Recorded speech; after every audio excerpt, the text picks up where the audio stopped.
Olá, sejam todos bem-vindos a mais um episódio do Talk Show Autores do Brasil. E hoje temos uma grande novidade, na verdade 3 grandes novidades. Uma delas é que recebemos aqui o professor Uel Moraes, que a partir desse episódio participa ativamente do programa, não só como redator, produtor, diretor e host, apresentador do programa. Estamos juntos. Seja bem-vindo, professor. Eu que agradeço pelo convite e a gente está disposto a fazer tudo pela literatura em si. E o tema de hoje é a importância das políticas públicas na democratização da cultura do livro, leitura e literatura. E hoje temos 2 pessoas maravilhosas para falar sobre esse assunto, não é, professor? Com certeza, nós temos 2 sumidades, cada uma no seu setor, cada uma no seu segmento. É um prazer enorme poder estar no primeiro dia participando desse talk show com 2 pessoas tão fabulosas. Vocês vão já saber quem são. Então, eu gostaria de começar um pouquinho mostrando quem é cada uma delas. Então vamos começar por Mirelle Costa. Quem é Mirelle Costa? Jornalista, repórter, editora, apresentadora e produtora em emissoras de TV desde 2007. Escritora, mestra em gestão de negócios e assessora de comunicação cearense. Foi premiada com o Prêmio Gandhi de Comunicação em 2021 e Prêmio Nacional CBIC de Comunicação em 2013. Ela é autora do livro de crônicas Não Precisa Ser Fake, um sucesso, publicado em 2022 na Biblioteca Estadual do Ceará, na BES, organizadora da obra Após a Morte do Conto de Fadas, A Ressurreição, obra publicada pelo Senado Federal e ainda apresentadora de um podcast fantástico, o Cafezinho com Literatura, que é sucesso. Temos também aqui ao nosso lado Maura Isidoro. Maura Isidoro é uma cearense de Arneiroz, é conterrânea minha, que eu sou de Aiuaba. Para quem não conhece, são 2 megalópolis do interior do estado, tá certo? Ela é uma pessoa persistente, viu? Resistente, graduada em biblioteconomia pela UFC e administração de empresas pela UES, especialista em administração de recursos humanos, possui aperfeiçoamento em teoria e prática da formação do leitor. Olha só, não estamos falando de pouca coisa. É analista de gestão cultural na Secretaria da Cultura do Ceará, onde vivencia as políticas do livro, leitura, literatura e bibliotecas, coordenadora geral da 14ª, 15ª Bienal Internacional do Livro do Ceará e das feiras literárias do Ceará, Sobral, Icó, Aracati, Limoeiro do Norte, Acaraú, das quais eu tive o privilégio de participar. E atualmente ela é orientadora de Célula do Livro, da Célula do Livro, Leitura e Literatura, da Coordenadoria de Formação Livro e Leitura. Tudo isso, pessoal. Então, sejam bem-vindas, é um prazer tê-las conosco. A gente pode começar aqui um bate-papo com vocês. Se apresente, por gentileza, Mirelle, depois se apresente, Maura, faça as honras. Quem é Mirelle Costa, sob seu ponto de vista? Primeiro, agradecer o convite, muito obrigada, prazer enorme estar aqui entre amigos. E que dupla, hein? Certeza. Oh, que honra, viu? Muita gratidão também à Maura, que incentiva, né, meu povo? Nós que somos autores independentes e às vezes a gente se vê diante de tantos desafios e a Maura vem e vamos lá, vai dar certo. E a gente tem muita história para contar, né? De bienais, de oportunidades, de festas literárias, feiras. Meu povo, eu acho que primeiro eu sou filha da Vera, filha do Vicente. Eu acho que isso diz muito sobre toda a minha história, né? Eu lembro muito de uma entrevista que eu fiz com o Braulio Bessa, que ele fala muito que quando a gente esquece de onde veio, a gente não sabe para onde vai. Muito bom. Então, eu acho que primeiramente, é isso que me define.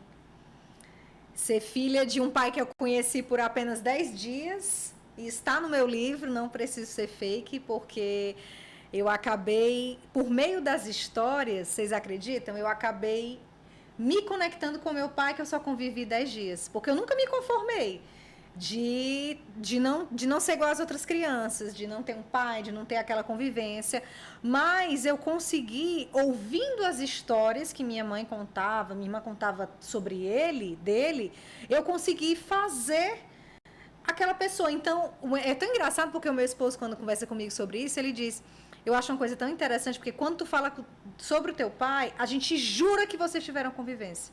Você jura que é como se a gente pudesse jurar que você conheceu, porque você fala com muita riqueza de detalhes. Então, talvez daí tenha nascido a Mirelle contadora de histórias, só que eu acho que eu só demorei a entender isso e a me apropriar disso na pandemia, que mexeu com a gente de várias formas, que a gente teve que se deparar com tantas perdas. E muita gente teve condições de se pensar.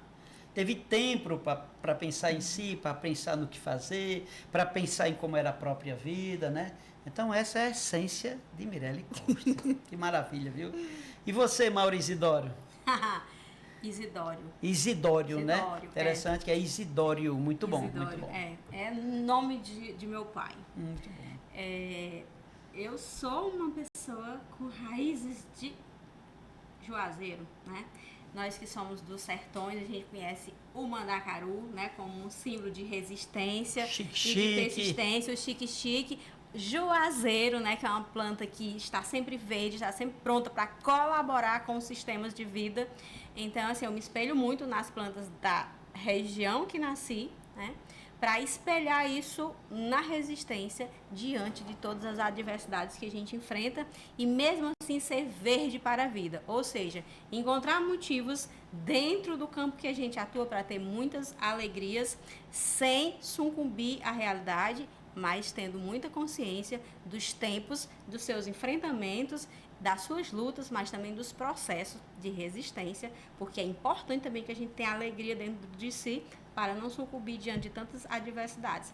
Tem uma relação muito firme também com o meu pai, apesar de vindo do sertão, ter esses cortes de convivência, mas quando a gente tem assim um estágio de um espaço de felicidade, de convivência com o pai, com os familiares, não é a distância que vai atrapalhar isso. A gente acaba criando um vínculo, uma relação e mantém esse período de afetividade. Por isso que os 10 dias de Mirelle está sempre presente, porque é isso. Nem sempre você vai ter todos os dias para conviver, mas o pouco que você convive, você aprende e está no percurso da vida de gente. Então, eu também tenho uma relação muito amorosa e fraterna com o meu pai, mesmo não tendo vivido todos os tempos da vida dele, convivendo comigo, mas mesmo assim o tempo foi extremamente generoso. E para dizer que eu sou uma pessoa do livre leitura e eu não estou nesta política por desencanto. Não, eu estou porque eu sei da força da literatura na vida das pessoas. Sei de onde vim, sei onde estamos e aí por isso que a literatura é minha linguagem da vida. Pronto. Eu acredito que as duas foram internalizadas pelo amor paterno já na infância. Isso é muito forte. Quando a mãe, mesmo sem a presença do pai, ela deixa essa marca registrada, ela faz questão de cauterizar todo o amor que foi tido naquele período, sejam 10, 20 ou 30 anos. Isso é muito bonito, isso aí é para a eternidade. Agradeço demais a apresentação das duas e a gente aqui vai com o nosso amigo Dene começar aqui uma bateria de perguntas que eu tenho certeza que a gente só vai ter coisa boa como resposta. Vamos lá, Dene. Tá muito legal, eu estou muito emocionado, sou muito fã dos três, né? Mas hoje eu vou puxar a sardinha só pro lado das duas. Tanto a Maura quanto a Mirelle representam um momento de virada como escritor. Apesar do meu primeiro livro ter sido lançado há 20 anos atrás, muita coisa começou a acontecer depois da Bienal de 2025 no Ceará, onde a Maura era curadora, né, do evento, e a Mirella, nós tivemos o prazer de dividir o mesmo stand e foram 10 dias maravilhosos. Na verdade foram mais, né? Tiveram uns 60 dias de preparação e depois os 10 dias de execução. E foi tudo maravilhoso. E eu vou começar com uma pergunta para a Mirelle. Mirelle, você que transita entre a literatura, a comunicação e o marketing. Hoje, o escritor, ele precisa ser um bom comunicador para sobreviver dentro do mercado literário, dentro desse mundo da literatura, ou não? Eu acho que precisa, Denilson. Porque, principalmente quando a gente não tem uma editora que está dando todo esse suporte para vender o teu livro, se você é autor independente, no caso eu sou uma escritora independente, se a gente não colocar a boca no mundo que a gente tem um livro, a gente não vai conseguir fazer com que o livro chegue até a mão do leitor. É como a gente já conversou várias vezes, você também, todo autor quer ser lido. mais do que você adquirir o livro, pode ter certeza, não é demagogia, mas a gente quer receber aquele recado depois. Olha, gostei da sua obra, aquela frase me marcou. Gente, isso não tem dinheiro que pague.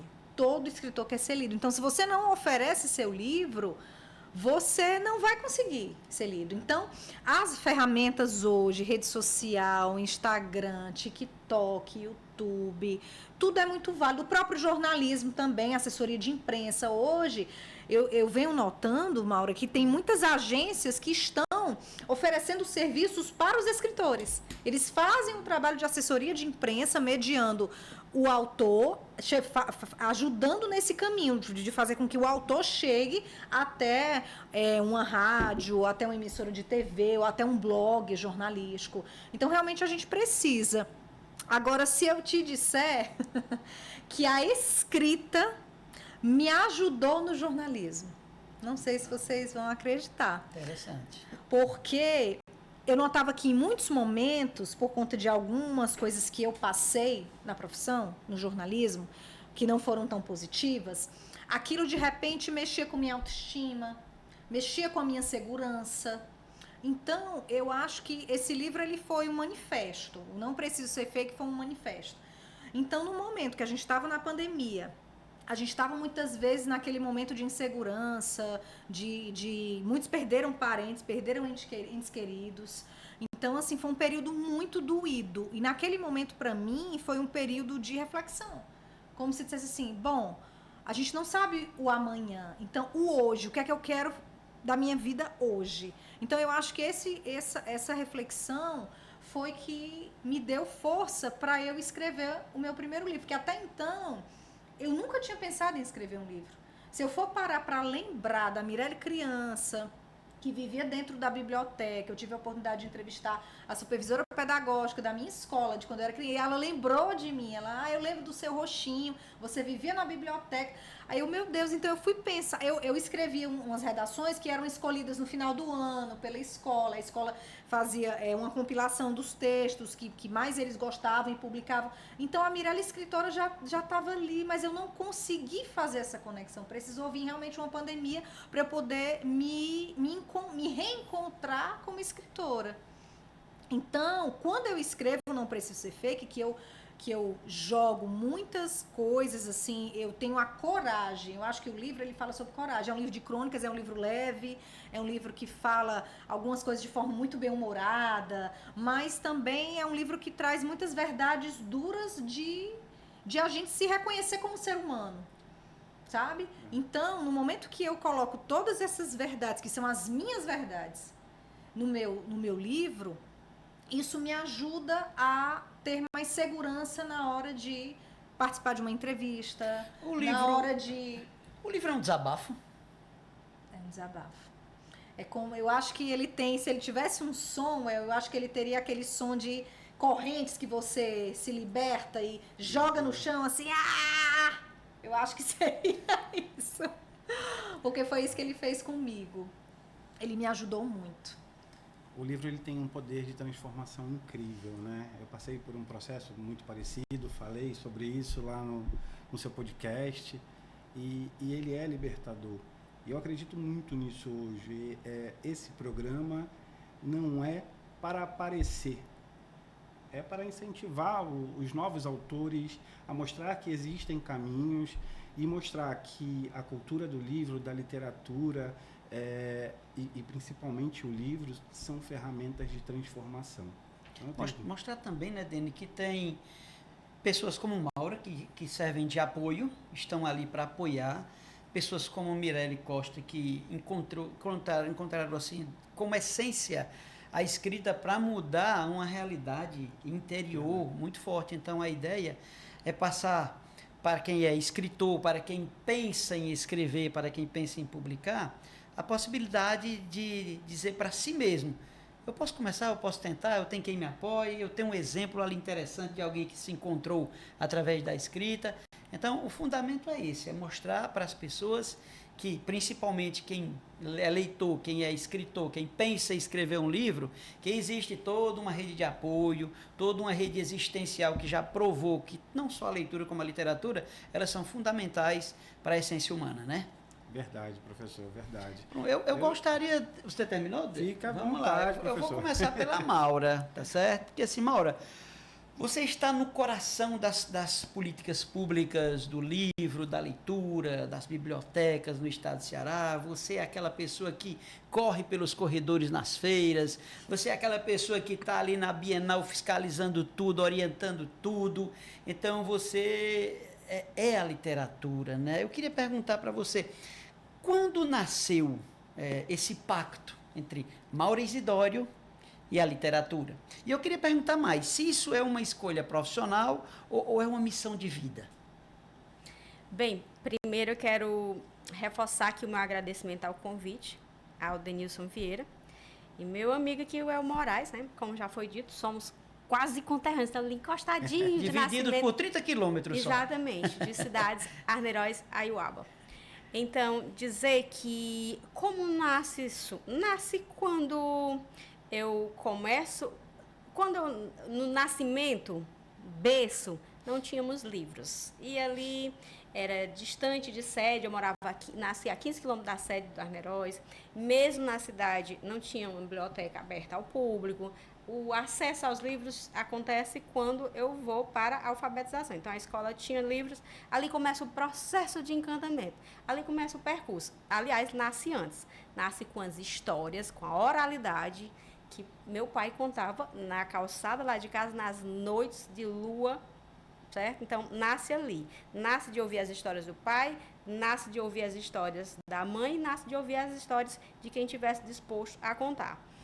E, a partir dali, com o processo de aquisição da leitura na escola, vem o processo de encantamento com os livros, que aí vem a materialização. Depois, todo mundo que eu ia na casa das pessoas amigas, que tinha um livro, eu saía na estante, pegava emprestado. Eu li o livro de todas as pessoas conhecidas que quiseram me emprestar livros, eu agradeço a todas elas, certo? Isso foi um percurso de formação leitora. Aqui foi expandindo esse percurso, porque já tinha biblioteca, então, apesar de ter as dificuldades nas bibliotecas, nas escolas, mas aí, sabe como era que eu fazia? Teve uma época que não podia entrar, mas no tempo que podia entrar, eu pegava um livro emprestado. Normalmente, as editoras, elas colocam a lista de livros que a Mirelle já publicou, que o El já publicou, que o Denilson já publicou. Antes tinha mais, né? Hoje em dia você tem que ler, mas tinha ali na orelha do livro. Eu anotava todos os títulos daquele autor, por exemplo, Jorge Amado. Então, quando eu voltava na biblioteca, eu já dizia, eu quero ler tal título, porque cessou o acesso. Importância do acesso, né? Então, eu já sabia. Então, isso aí foi um percurso. Se é uma missão, é aquilo que eu abracei. Por quê? Porque eu sei das dificuldades que eu enfrentei. Eu não imaginava que um dia eu estaria gravando um podcast. Eu não imaginava que um dia eu coordenaria uma Bienal Internacional do Livro, né? O maior evento da Secretaria da Cultura, né? Quiçá um dos grandes eventos do nosso estado. Então, assim, isso eu devo às leituras que eu fiz. Elas foram me alimentando. Então, pode ser uma missão, mas foi uma escolha por amor, a partir do que eu me desenvolvi, à medida que eu fui me desenvolvendo, então eu fui sabendo que aquela linguagem era a linguagem que falava para a minha vida, que falava para o desenvolvimento, e o quanto ela podia contribuir comigo e com as pessoas. Estou trabalhando na política do livro leitura. Não começou agora. E também vale ressaltar a importância do percurso. Eu não caí de paraquedas para coordenar um Bienal. Não. Eu estou há quase 20 anos na Secretaria da Cultura. Eu ingressei fazendo o estágio supervisionado de biblioteca e economia lá na biblioteca pública. Depois eu comecei a trabalhar em um projeto, depois eu fui para a terceirização, passei anos e anos trabalhando na terceirização, aprendendo com todas as grandes pessoas que passaram nessa política, né? Mileide Flores, Golete Albuquerque, são pessoas que foram me ensinando e eu fui aprendendo. E a partir daí, quando teve o primeiro concurso da Secult, que aconteceu em 2018, mas nós assumimos em 2020, eu continuei na política do livro. Então, assim, pode ser uma missão, pode ser, por amor, é uma missão, porque é aquilo que eu acredito. E eu sei que dá trabalho. né? Quando eu estudei História dos Livros das Bibliotecas, eu já sabia o que eu ia enfrentar, certo? Então, assim, abracei mesmo. Eu tenho um amor, assim, quando eu vejo vocês crescendo, por exemplo, gravando um podcast, publicando um livro, fazendo um evento literário, eu digo, puxa, meu coração está com essas pessoas. Eles podem até não saber, mas meu coração está com eles. Então, existe, sim, esse papel de decisão. É isso que eu acredito. Que bom, que bom. Que bonito, né? Que duas histórias bonitas, impactantes e originais. Eu acredito que a essência da leitura promoveu Maurício Idório, me promoveu, com certeza promoveu Dani, promoveu Mirella. A essência da leitura, né? A gente tem como o primeiro fundamento. Eu gostaria de fazer uma perguntazinha para a Mirelle Costa, mas antes eu queria ler um trecho que eu extraí do site. Você tem um site, né? Deixa eu mostrar aqui para o pessoal. Ó. Esse aqui é o famoso Não Preciso Ser Fake. Fantástico, sucesso na Bienal. Esse aqui é um livro organizado por Mirelle Costa, publicado pela editora do Senado, né? Então, estão aqui para vocês apreciarem, mas eu vi uma coisa aqui que eu achei fantástico, para vocês entenderem quem é Mirelle Costa. Ela diz assim: em minha bio imaginária, desde 1985, sigo escapando, mesmo com mais de 5.000 problemas. Sou a idealizadora das neuras, criadora do método de fazer confusão, a mentora da insegurança. Larguei a CLT para criar uma conexão direta com a instabilidade. Isso aqui é essência pura, isso aqui eu não preciso ser fake, com certeza, para ver isso aqui. Bom, Mirelle, em 2022 a gente teve o prazer, né, a oportunidade de dividir o stand de Vozes do Ceará. A gente passou 10 dias na Bienal, você divulgando Você Não Precisa Ser Fake, eu trabalhando com a Rezadeira de Preto, e a gente teve a oportunidade de divulgar a nossa literatura num evento fantástico, né? Você falou do estado do Ceará, Mário, eu digo que do Brasil. Pode ter certeza que uma das maiores do Brasil, a nossa Bienal, tem essa referência. Mas aí, veja só, não preciso ser fake, que às vezes eu falo não precisa ser fake, mas não preciso ser fake, quase vamos dizer, um manifesto à cultura das aparências, não é isso? Aí eu pergunto assim a Mirelle, já que você enveredou por essa ideia do não precisa ser fake, em algum momento da sua vida, ou particular ou profissional, você já precisou chegar para alguém e não dizer não preciso ser fake, mas dizer você não precisa ser fake? Tem muita gente que confunde o título do livro, fala não precisa ser fake. Por que eu não coloquei não precisa ser fake? Porque eu acho que antes de eu dizer para o outro, eu precisava dizer para mim. O exercício tinha que ser esse. Eu lembro que engraçado que o título do livro ele já nasceu pronto. Como foi que aconteceu isso? Eu tinha o meu Instagram pessoal, que era uma bagunça, assim como às vezes é a minha vida. Como esse texto. E com o texto, bem fiel, né? E eu lembro que eu gosto de cozinhar, então eu colocava muita receita, eu fazendo, bem à vontade em casa, e logo depois eu postava uma foto minha entrevistando, algo sério mesmo, nas emissoras por onde eu trabalhei, e depois vinha uma foto minha com minha mãe, ou com meu esposo, então era algo bem aleatório, vamos dizer assim, misturava profissional com pessoal. Hoje, se a gente for ver com os especialistas em marketing, eles falam que esse modelo ele é até mais bem visto pela audiência, porque justamente mostra a naturalidade. Mas na época, que não foi agora, acho que já há uns 6, 7 anos, a gente estava muito na moda do padrão. Então, o que o pessoal do marketing ensinava era que você tinha que ter um feed padrão, que as fotos tinham que ter a mesma textura, que tinha que ter a mesma fonte, que aí você conseguia ter um feed mais limpo e assim você conseguiria atrair mais pessoas, enfim. E eu lembro que eu estava fazendo uma consultoria, fui aluna, né? E na época um dos ensinamentos foi esse. Primeiro a pessoa perguntou qual é o teu nicho e eu não soube responder qual era o meu nicho. Eu acho que eu não tenho um nicho. E aquilo foi me deixando até deprimida. Eu disse, meu Deus, eu não tenho um nicho, como assim? E depois eu fui explicar para ele que eu não iria conseguir fazer esse Instagram padrão, porque não ia ser eu. Eu sei que no meio da reunião, eu fiquei até afobada. E eu falei assim, tipo como se fosse um grito, assim, olha, eu não preciso ser fake. Aí quando eu falei essa frase, eu acho que foi quase uma análise, né, terapêutica, porque eu falei e me ouvi. Aí esse não preciso ser fake ficou martelando na minha cabeça. Aí eu cheguei pra essa pessoa na época e disse assim, ó, eu vou fazer realmente uma grande mudança na minha vida, mas não vai ser a mudança que você me sugeriu. Eu vou mudar o nome do meu Instagram e agora o meu Instagram vai ser não preciso ser fake, porque essa frase fez muito sentido pra mim. Aí criei a identidade visual, que na verdade virou a capa do livro. Então a história começou do Instagram, pouca gente sabe disso, e depois foi pra literatura. O Não Preciso Ser Fake já era o meu perfil do Instagram. Engraçado é que às vezes eu entrevistava uma pessoa super aleatória, um empresário e tudo, aí a gente tirava fotos da entrevista, como a gente tá aqui, foto de bastidor. Aí ele dizia, como é seu nome pra eu postar no Instagram, pra eu lhe marcar? Aí eu não preciso ser fake. Aí a pessoa ficava olhando, seu nome no Instagram, eu não preciso. A pessoa demorava pra entender.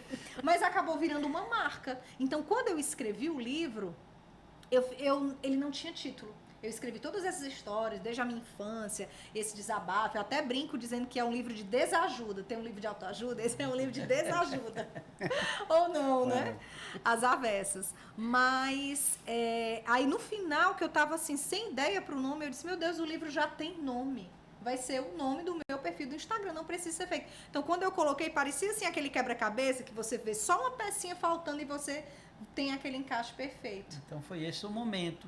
A gente vive numa época, não sei se vocês viram há pouco tempo aquele cantor João Gomes, que queria comprar uma casa, né? E levaram para um condomínio e ele ficou impressionado porque as casas eram todas parecidas, padronizadas, como a gente passa nos grandes condomínios e vê que é tudo parecido umas com as outras, né? E ele queria uma casa genuína, uma casa que representasse, uma casa que não fosse fake, né? A internet é cheia dessas aparências, de pessoas que publicam aparências enganosas, aquilo que não vive, aquilo com que não convive. Quando você fez o Não Preciso Ser Fake, já tinha esse olhar para essa fantasia, digamos assim, que as pessoas vivem na internet, essa fantasia de aparência perfeita? Tinha.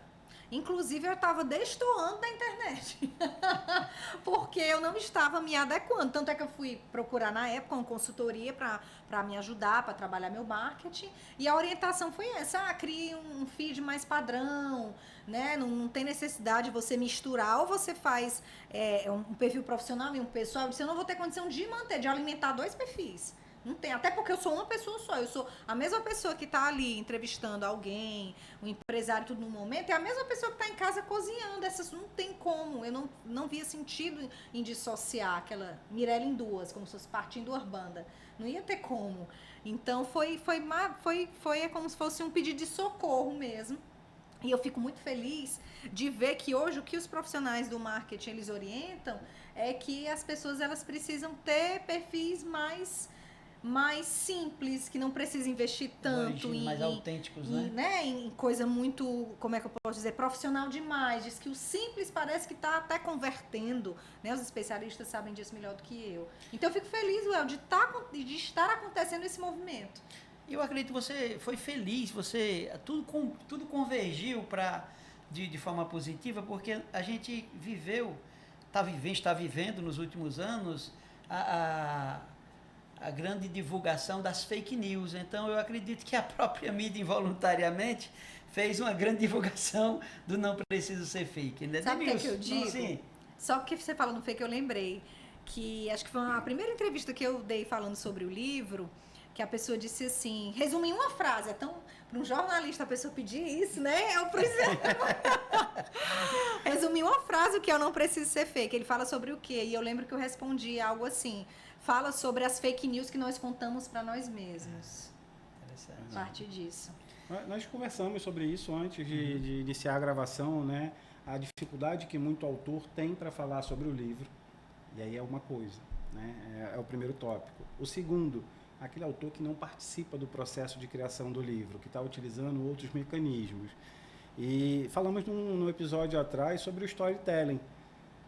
Você não precisa ser um bom vendedor, mas se você conhecer o seu produto, se você apresentar para o seu leitor, como foi o seu processo, como é a sua vida, de que forma aquele livro te transformou e continua transformando, a venda acontece de uma forma muito natural, né? Então, eu acredito que tirar a máscara, deixar de ser fake, faz parte do processo e auxilia. Mostrar a verdade para o outro, para que o outro entenda quem é você. Hoje, como a Mirelle falou, não tem uma diferença da Mirelle jornalista, da Mirelle escritora e da Mirelle esposa, da Mirelle filha, da Mirelle dona de casa.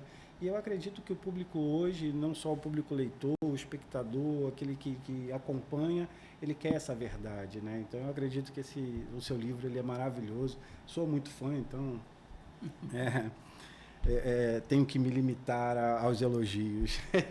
Você tem o livro? Eu tenho o teu livro. Então pronto, senão ia ganhar agora. Meu Deus. Maura tem, né? Eu tenho um autografado, olha só. Eu também tenho. Se não tem, Maura vai ter agora. Eu vou já autografar. É dela. Eu tenho o livro Esse autografado aqui você tem, por 2 personagens. Ela não sabe, mas eu tenho, na realidade foram 3. Foi um pro Crato e foi um pra minha sogra e eu com um. Gente, ele revendeu. Mas a biblioteca comunitária do Instituto Palavra que Liberta ainda não tem. O meu é meu, está na minha casa. É da Maura isso aí. Vamos lá. A Maura já tem um bocado de A Maura livro. está de olho, já está aqui. Vamos dar sequência e a pergunta agora vai para Maura, né? Maura, as políticas públicas hoje, ela tem buscado descentralizar, né, a literatura e fortalecer o mercado editorial. De que forma essas políticas hoje elas podem impulsionar, projetar a literatura no cenário nacional? Na verdade, a literatura cearense. Boa pergunta. O campo do livro e leitura ele é um campo muito amplo, né? Às vezes a pessoa lembra da sua situação como escritor, mas a gente trabalha com a pessoa editora, com as editoras, com livrarias, com sebos, com escritores e escritoras independentes, os mediadores de leitura, contadores de história e as bibliotecas públicas municipais e comunitárias. Eu estou falando aqui só daqueles nomes mais conhecidos, porque todos os profissionais para entregar isso aqui, né? Entregar o livro, perpassam também. Então, é muita gente envolvida no fazer do campo do livro e leitura. Então, as políticas, elas tendem a fomentar as pessoas que estão ali no nosso estado, né? E isso faz com que as pessoas que acessam uma Bienal, uma feira literária, um edital de fomento, né? Inclusive, nós estamos aqui, né? O Cafezinho com Literatura de Mirelle é um projeto apoiado, o seu é via mecenato. Então, assim, são muitas instâncias que as pessoas podem trilhar para acessar as políticas públicas, né? Quando ela se sente que ela acessa, que ela vive isso já ajuda ela a não estar mais no nosso estado. Porque esse podcast vai poder ser escutado em todos os espaços. As pessoas que acessam todas essas ações, elas podem se projetar a nível nacional, como nós temos aí projetos que levaram pessoas para outros espaços, mas mesmo que o projeto não te diga, tu vai para o Rio, ou para São Paulo, ou para Recife, ou para Bahia, ou para Salvador, ou para qualquer outra cidade que não seja Fortaleza, ou que não seja só o nosso estado, a partir desse desenvolvimento ela já pode ter outros olhares, já pode ter outros pertencimentos que não seja o Ceará. Então, mesmo que aquilo que a gente está oferecendo de forma direta não te leve para fora do estado, o fato da pessoa se apropriar já dá um outro olhar, um outro pertencimento. Fora isso, alguns editais, elas realmente já colocam possibilidade de você estar em outros espaços, né? Mas a literatura tem esse poder. Muita gente que participa de uma Bienal ou os contatos de uma feira literária, porque assim, cearense faz amizade, né? Então assim, vai para uma Bienal, tá lá conversando, né? Vai para uma feira literária e está criando novos contatos.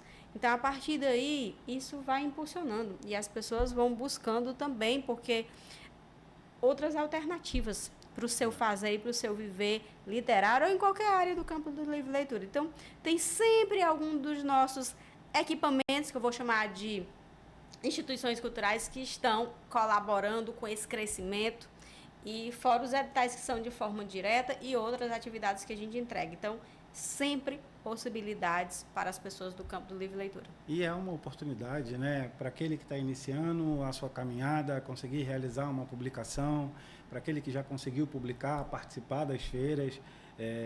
Ano passado nós tivemos... No ano passado 2, 3 em 2024, 2 em 2025. Esse ano, 2026, a ideia é fazermos 5 feiras literárias. Diretas, através de recursos PENAB do segundo ciclo, com apoio direto da Secretaria de Cultura, né? Sim. Fora as feiras... Atenção, escritores! Atenção, escritores independentes do estado do Ceará. Vem coisa boa por aí. Escritores e escritoras. Escritoras, ótimo. Isso, já falar disso. Bem corrigido. E isso motivou também novas feiras, né? O caso da Feira do Eusébio, nós tivemos a Feira de Viçosa no final do ano, a Feira do Aracati, que não estão diretamente ligadas à Secretaria de Cultura, mas que aprenderam o caminho através desse projeto. E é maravilhoso. E acredito muito que a Secretaria de Cultura, a Maura, está sempre disponível para poder auxiliar quem tem vontade de iniciar um projeto no seu município. Então, você fazedor de cultura, você que representa um coletivo, entre em contato com a Maura. Eu tenho certeza que ela está com o tempo disponível. E é bom que se esclareça uma coisa. Para o escritor e a escritora independente, é preciso entender que essas feiras, elas não são apenas um monte de livros amontoados em prateleiras, em estandes, não. Aí vocês entendam que tem todo um apoio, tem todo um aparato. O escritor tem direito à locomoção, tem um ônibus para levar ele com sua mercadoria essencial, que é o livro. Você tem alimentação, direito à alimentação, direito à estadia em bons hotéis. Então, você tem um stand muito bem representável, tá certo? Que consegue acomodar com conforto 3 escritores ou 4, sempre em locais muito bem pensados, com todo o apoio logístico, com palco, com apresentações, com lançamentos de livros, com espaço da palavra. Então, é todo um conjunto de elementos que dão suporte para o escritor e a escritora que pensa em promover a sua literatura, tá certo? Eu vou continuar com a Maura. Bom, a gente vive um momento hoje, por exemplo, a nossa literatura cearense, ela é super tradicional. José de Alencar, né, Domingos Olímpio, Antônio Salles, Francisca Clotilde, Raquel de Queiroz, Moreira Campos. Eu passaria aqui um tempão citando vários e vários nomes, né, que digamos assim, da vanguarda da literatura nacional, que são representados pelos cearenses. Nós temos Antônio Salles, que é um precursor da literatura, não só no Ceará, mas no Brasil. Aqui nós temos Adriano Espíndola, e vai embora um monte de gente boa aí pela memória, né?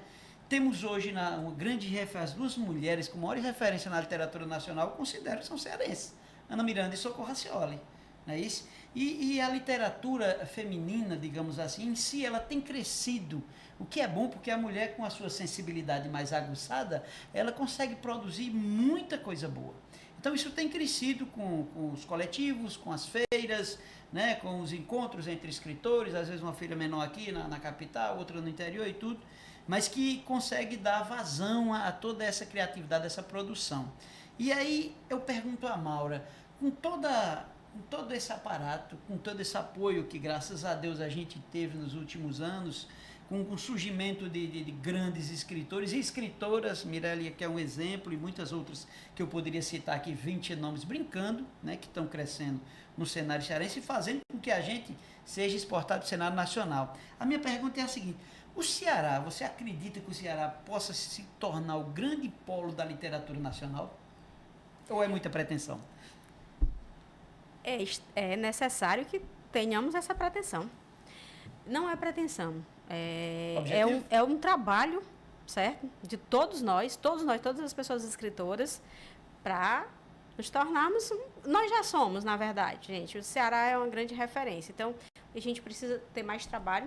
Como eu disse no início, a questão do trabalho, nós nunca estamos satisfeitos. É necessário muito mais trabalho, né? E aí a questão de também estar cuidando do escrever, porque requer o processo formativo, né? A escrita, ela nos entrelaça, eu vou usar isso de vários modos. Cada um a gente vai ter um objetivo. A pessoa que vai publicar, ela precisa continuar sempre o processo formativo. Como todo e qualquer profissional, tem sempre que estar estudando, se aperfeiçoando para cultivar de uma forma cada vez mais, com mais propriedade, o processo de escrita. Mas eu quero só retornar aqui, porque assim, é bom, né, quando duas pessoas que estão aqui entrevistando foram para feiras literárias. Eu não preciso falar, eles falam, porque viveram o processo das feiras literárias, e aí é muito bom, porque vocês, não é a Maura que está falando, é o Denilson e o El Moraes. Tivemos grandes nomes, continuamos, viu, com grandes nomes. Você percebe aí que as pessoas estão sempre participando de prêmios, né? Nós tivemos um Jabuti a gente tem o Maius Furtado, né? Tivemos 6, né? Foram 6 classificados no Prêmio Jabuti, que são cearenses. Sim. E temos nomes como Raimundo Neto, verdade. Né? Muitas pessoas. Foi do Oceanos. Exatamente. É um prêmio internacional. Emanuela Ribeiro também foi finalista do Jabuti. Dalgo Silva, na categoria Poesia também, finalista do Jabuti. A gente tá podendo, né, meu povo? Sim. Podemos. O Ceará, meu povo, é um celeiro de referência em muitos aspectos, né? É um estado que nós tivemos a primeira Academia de Letras, então precede a Academia Brasileira. E não só isso, né? Então, assim, nós temos tantas coisas maravilhosas, coisas de dizer, de entregas maravilhosas, assim, de grandes nomes da literatura. E o que a gente precisa é cada vez mais não se cansar e não se bastar. A gente precisa compreender esse processo, como diz o Guimarães Rosa, né? Essa travessia. Então, a gente ter consciência da travessia, para não se abater. Hoje a gente buscou fazer essa atividade por livre leitura, buscar recursos, não deu certo. Vamos continuar na luta, preciso ter muita consciência desse trabalho. Então, assim, dizer que os nomes do passado nos agrada muito e o presente, né? E eu creio que toda essa efervescência será decisiva para continuar e cada vez mais se expandir e os nomes cearenses cada vez mais conhecidos, né? Então, assim, não é pretensão, é realidade, né? E a gente esqueceu de muitos nomes. A gente separou, nós temos Marília Lovatel, sim, Bruno Paulino, Maílson Furtado, que ganhou o Jabuti. Então, são muitos. Socorro, né? Socorro Racioli. Muitos nomes crescendo aí no cenário nacional. A Lara Von Stock. Professor El Moraes, que já é veterano. Tessia Montenegro, Wilson Júnior. A gente tem muita gente que está crescendo e aparecendo muita gente. A Vera, que foi finalista, Vera Marques, finalista Liduína Vidal. A Liduína está na literatura há mais tempo do que eu tenho de vida. Eu tenho um foi carinho. Matusalém quem fez a edição do livro da Liduína. Então, eu não vou falar os nossos nomes, porque são muitos e eu não quero ser injusta. Eu estou deixando por conta dos entrevistadores, eu vou esquecer viu? de alguém, eu peço perdão, com certeza. Eu vou esquecer de muita gente. O que eu falei aqui não foi 30% do que a gente tem como essência hoje funcionando na literatura cearense. Mas aí você falou esses nomes todos, eu quero colaborar com pessoas que também não estão só na cidade de Fortaleza, são pessoas que estão nos nossos estados. Nós temos pessoas incríveis como aqui Naya Black, como aqui Eza Fran, certo? E outras pessoas no Cariri, em vários municípios cearenses nós temos pessoas... Bruno Paulino. O Bruninho, eu quero tanto bem o Bruno. Bruninho Paulino, então assim... Esses são só 3 nomes agora que a gente falou aqui, mas assim, nós temos um celeiro de grandes nomes, de pessoas que se dedicam muito à escrita, o processo da escrita e do desenvolvimento, né? Porque Mirelle, sendo jornalista, ela sabe que a gente precisa de um processo de amadurecer. Cada livro desse tem um processo de amadurecimento, sabe? Para poder chegar ao tempo da publicação. Então, esse processo de amadurecimento, do autor rever, é muito importante para que a gente tenha grandes entregas. Lembrando que, assim, você ter uma editora que tem um aporte, né, de profissionais bem qualificados, que possam lhe ajudar, lhe orientar a partir da leitura do livro, é fundamental. Stênio Gardel disse que quando ele entregou para a editora o que hoje a gente começa com A Palavra que Resta, era outro título. Mas aí o conselho editorial disse, olha, vamos repensar, vamos mudar. E aí o nome ficou belíssimo, além da escrita dele, que é maravilhosa, mas é importante também a gente ter uma equipe que nos ajude no momento da leitura desse livro. Não só os amigos e amigas escritoras, mas outros profissionais que vão ajudar, sabe? Então, eu acho que a gente já temos grandes nomes no presente. Temos grandes nomes que, óbvio, né? A gente, o eixo Rio e São Paulo, e nós bem sabendo por que é o eixo Rio e São Paulo, por que as grandes editoras estão lá, né? E por que é mais fácil para eles até fazer uma Bienal.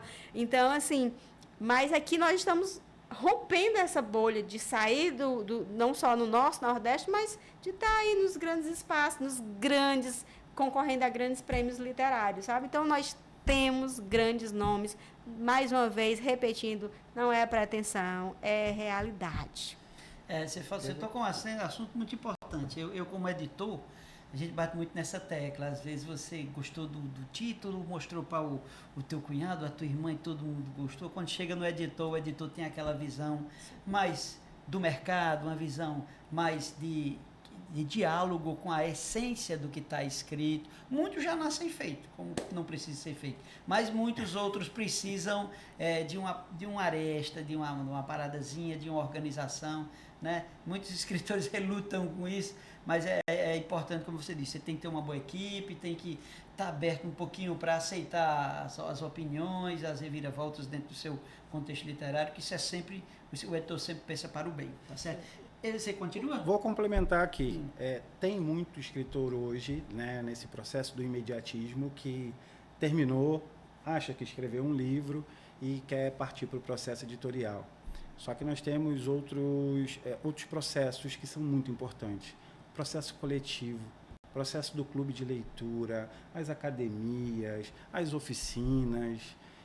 Isso auxilia demais no processo de construção daquele autor. Né? E tem muita gente hoje que quer avançar esse processo. O senhor passa muito por isso, não passa?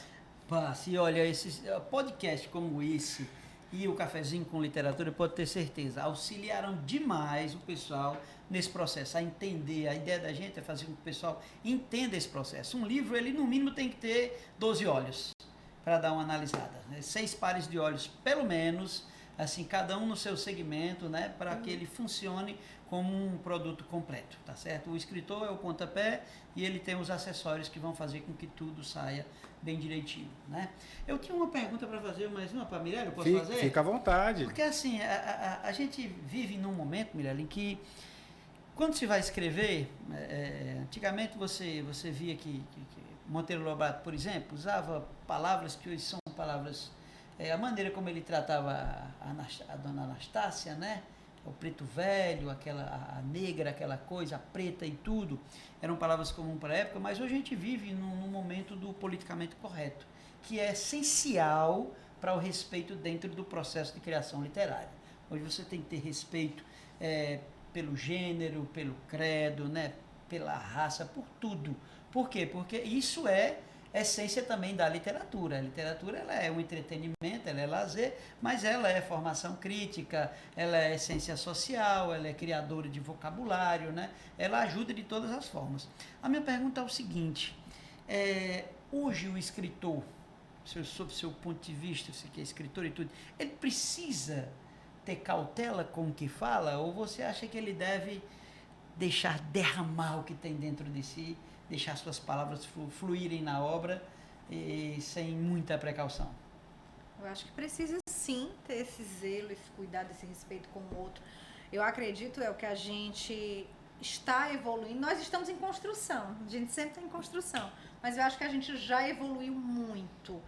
Então, palavras que, como você bem falou, que eram tão comuns para os nossos avós, bisavós, hoje estão em desuso e felizmente estão em desuso. Então, eu acho que existem várias formas de se falar a mesma coisa.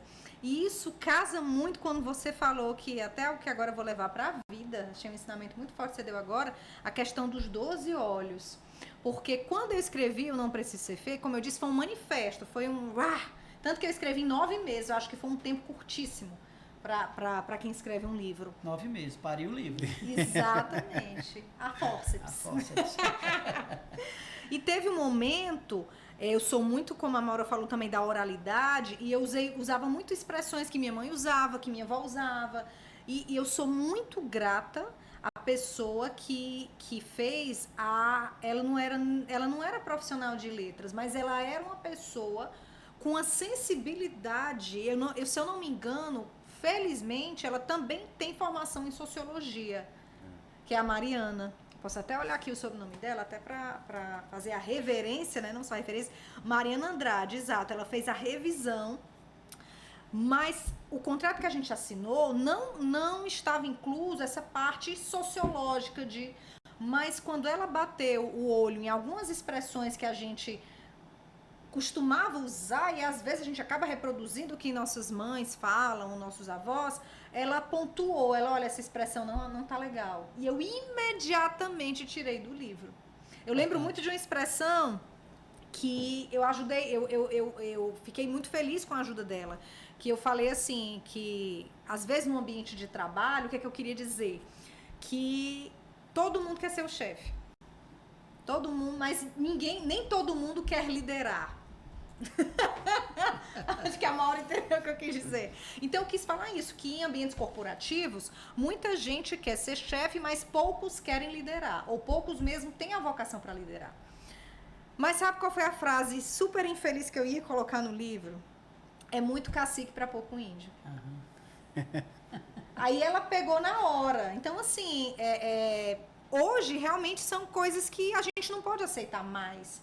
Então eu fiquei me sentindo culpada, eu acho que por uns 15 dias. Ela, tá tudo bem, Mirelle, não precisa sofrer. Eu, meu Deus, não, como é que eu falo isso? Não sei o quê. É algo tão enraizado, mas eu acho que você ter a decência de admitir e de acolher, a partir do momento que ela fez a marcação, e eu, meu Deus do céu, a mulher apaga disso, apaga do arquivo, bota na lixeira. E fiquei assim com um peso muito grande. Eu, meu Deus, por um momento eu ia carregar isso e eu acho que eu não iria me perdoar. Involuntário, isso às vezes isso é muito involuntário. Isso é da nossa prática cotidiana, do falar, né? Foi. O falar linguisticamente não é errado nunca, mas quando você vai partir para a literatura, você tem que saber quem é seu público. A literatura infantil juvenil tem uma linguagem, a literatura para o adolescente tem outra linguagem, aí quando vai público adulto você já tem algumas liberdades, mas o respeito tem que prevalecer. E por outro lado, algo que eu me apropriei, que ela deu muita risada, que ela não é daqui, ela é de Recife. E depois eu tive uma leitura crítica, acho que né, que chama, de um jornalista de São Paulo, que é a Ana Holanda, que eu fiz um curso com ela, de escrita afetuosa, gostei demais. E depois eu cheguei para ela dizer, você faz a leitura crítica da minha obra? E ela fez. Né, fizemos um contrato e tudo. E ela disse que um dos pontos que mais chamou a atenção dela, do meu livro, foi a minha nordestinidade. E eu escrevi, pra mim eu tava falando assim, do jeito que a gente fala, eu não encontrava a nordestinidade. E ela dava muita risada, ela, como não? Olha aqui essa expressão, não sei o quê. E ela achou, assim, ela destacou como algo bacana do livro. Ela, você é cearense, você não solta de jeito nenhum. Bichinha. Tu fala, tu não puxa a sardinha para teu lado, pro nosso lado, não, que nós temos aqui do lado um metido a carioca. Já até mudei a minha biografia. Cada um na sua essência é muito bonito isso aí, né? Cada um mantendo na sua essência a sua originalidade. Deixa eu só também contribuir aqui com a fala de Mirelle.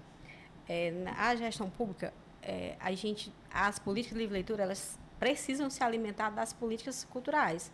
Então, da mesma forma que a gente reflete as questões das cotas, mas também a gente precisa rever, porque a gente precisa atualizar o nosso tempo.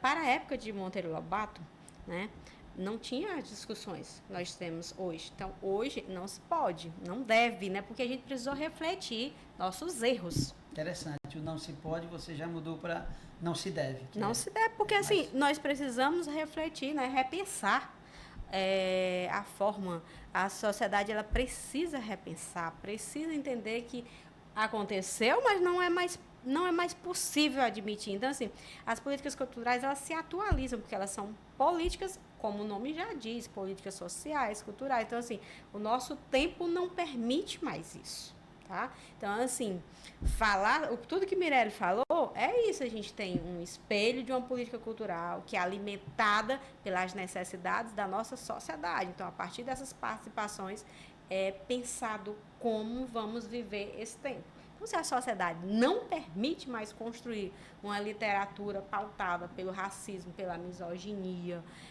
também não pensamos nisso, né? Então, isso é muito presente. A literatura discute a vida. Então, hoje não é mais possível isso. É só a gente pensar.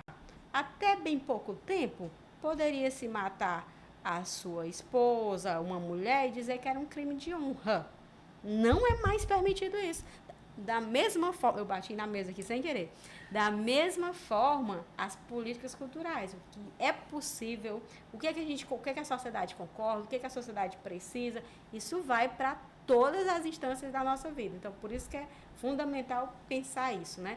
Por isso que a gente escreve, está enraizado, né? O patriarcalismo, o machismo, mas aí precisa ir aprender essas discussões que a Mirelle falou, de ter vários profissionais olhando, né? É fundamental para que a gente se perceba. Por isso que o falar é importante, o escrever é importante, porque às vezes você não se dá conta de que aquilo ainda está dentro de você. E a partir dessas colaborações, você começa a acordar. É um processo de mudança. Começa a fazer uma manutenção, né? Ao longo do tempo, diversos discursos de ódio foram camuflados através da licença poética. E hoje isso não é mais permitido. Nosso tempo está curto, não é possível que esse relógio corra. Eu vou lançar aqui um desafio para as duas. Aí o Deni vai fazer uma última pergunta para as duas. E olha o nosso tempo ali. Vocês, cada uma vai ter 1 minuto para me dar uma resposta. Legal, gostei. Quando der 1 minuto eu bato aqui na mesa. Vamos lá, Deni. Chegou uma lâmpada mágica e agora vocês têm o poder de criar uma única política pública para transformar a literatura no Brasil. Que política pública seria essa que vocês criariam? Que potencialize a leitura, Que né? potencialize a leitura. Muito obrigado, professor. Ela começa? Não, por favor. Nossa. Eu penso que eu precisaria englobar todas as políticas em uma única para sair num único pacote. Porque aí eu precisaria englobar todas as pessoas que eu já falei, né? Então, assim, era um grande pacto pelo livre leitura. Nacional? Nós estamos em estado. O MINC responde pelo federal. Então, era importante que a gente se aliasse ao MINC, porque é importante... Sabe uma coisa chamada companheirismo, parceria? Então, estados, municípios, estados e o federal unidos pelo livre leitura. Dizendo isso aí, a gente já desmembra todos os elos do livro, certo? Incluindo as bibliotecas, tá?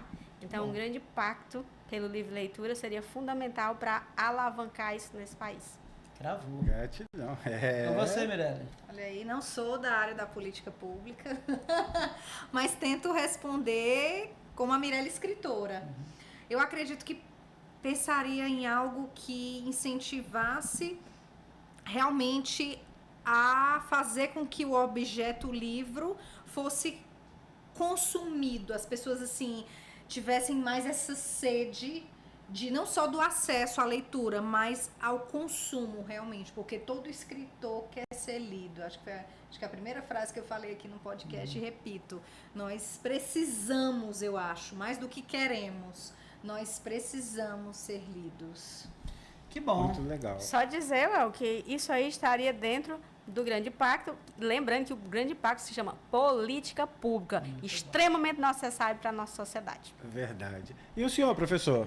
Qual seria a política? Sobrou 1 minuto para o senhor.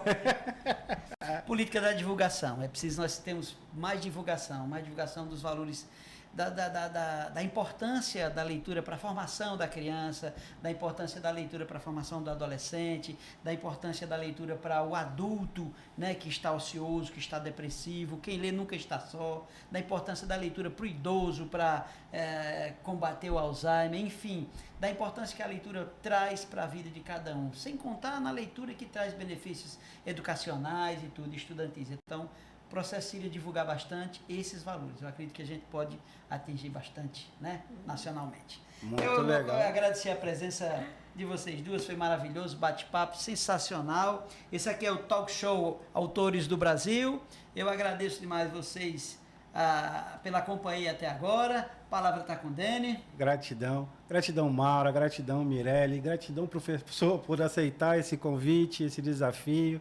E esse talk show, esse programa e todos os projetos que vem acompanhando para poder proporcionar uma oportunidade para aquele jovem que pretende publicar o livro, para aquela pessoa que está ociosa, como os projetos que acontecem dentro do presídio. Vou responder a pergunta, o senhor não me perguntou. Eu não tenho o poder de criar uma política pública, mas incentiva você que tem um acervo em casa a abrir as portas, a receber um público. Começa com a família, daqui a pouco a sua comunidade, inicia um clube de leitura, inicia um projeto que possa compartilhar essa experiência maravilhosa que é a cultura do livro, da leitura e da literatura. Gratidão. É avisar que nós estamos disponíveis aqui para toda e qualquer informação. Você é autor, você é autora, nós estamos abertos às suas dúvidas. Participe, estamos de braços abertos para recebê-los.